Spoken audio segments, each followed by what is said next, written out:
Welcome back. It's 8:45 now as we head towards the end of the Wednesday edition of Morning News Today on ENC. We turn our attention to the UK, where British MPs have voted in their majority against Prime Minister Theresa May's Brexit deal.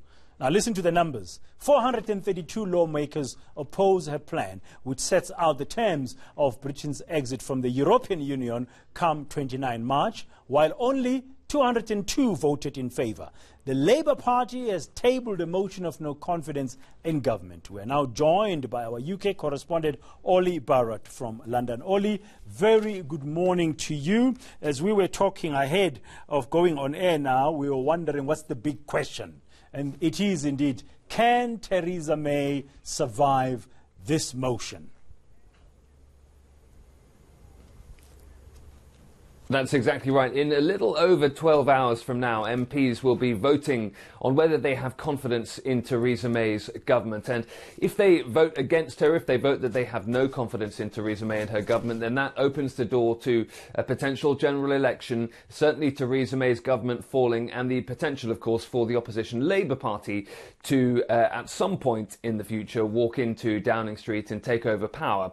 Jeremy Corbyn will say that at that point he will try and renegotiate a different Brexit deal with the European Union. But if Theresa May can survive the day, then she will hang on in power for now at least and be the person still in charge of trying to reach some kind of Brexit deal with Brussels. So in terms of whether she can survive the next 12 hours or so, and therefore survive as British Prime Minister and leader of the Conservative Party, anyone who predicts anything in British politics at the moment should be ignored, basically. But the numbers appear to be on Theresa May's side for this. The DUP party of Northern Ireland, which props up her Conservative government at Westminster, say that they will vote with the government on this. They will not be joining the Labour Party to try and bring Theresa May down. The vast majority of Conservative MPs who've been questioned say that they will back Theresa May in this vote as well. So it does look as if Theresa May might hang on to power, might remain Prime Minister of the UK by the end of today in 12 hours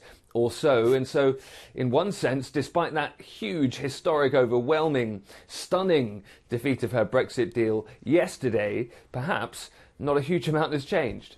Yeah, now, can this really cause more problems then to the progress of the deal itself? Because it looks like, you know, there's one step forward and two steps backwards.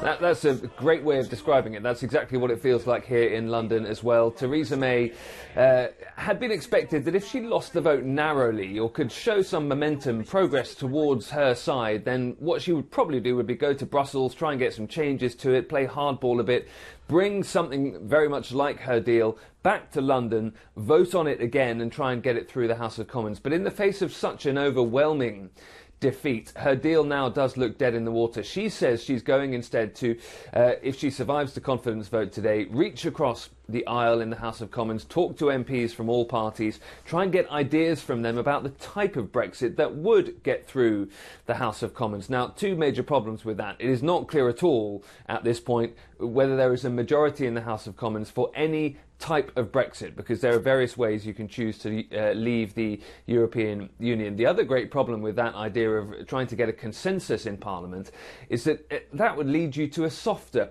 Brexit, the type of Brexit that some of the right wing of Theresa May's own party would detest. So she stands the risk, while seeking consensus, of tearing apart her own party. Now, very briefly, Olly, just very briefly, what is the main sticking point here with this deal? Why is now the Parliament saying, no, we're not in favour of the deal?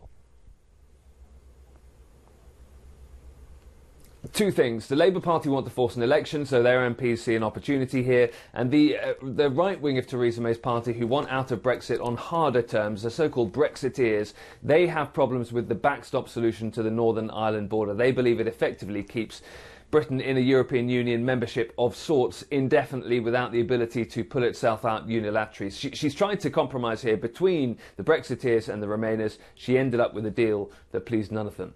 Thank you very much. Olly Barratt, our UK correspondent there in London.